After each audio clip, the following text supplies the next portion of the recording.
é uma das descobertas mais importantes da história da ciência. No processo de definir formalmente o que são algoritmos, Alan Turing esbarrou em algo fundamental sobre como a realidade funciona.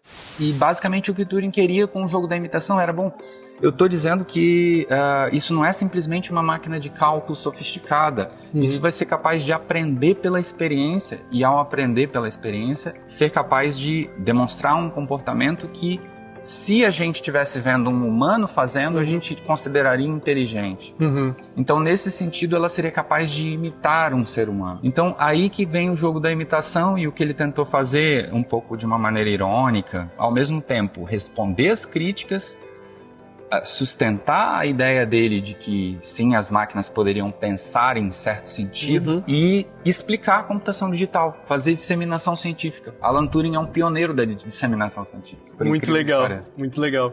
Então, para Alan Turing, lá em 1950, o jogo da imitação seria uma continuidade direta da computação universal que ele definiu em 1936. Quase isso, Adrien. Seria uma continuidade parcial.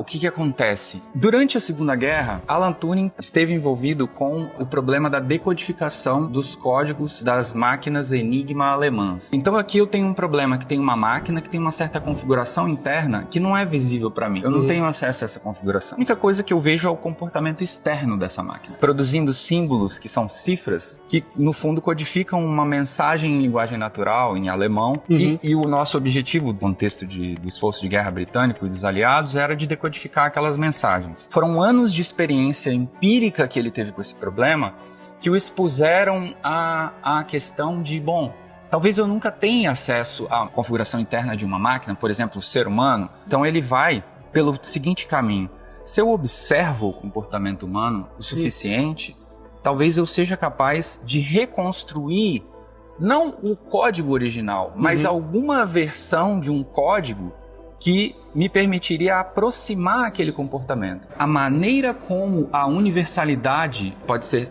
alcançada agora passa a ser flexível.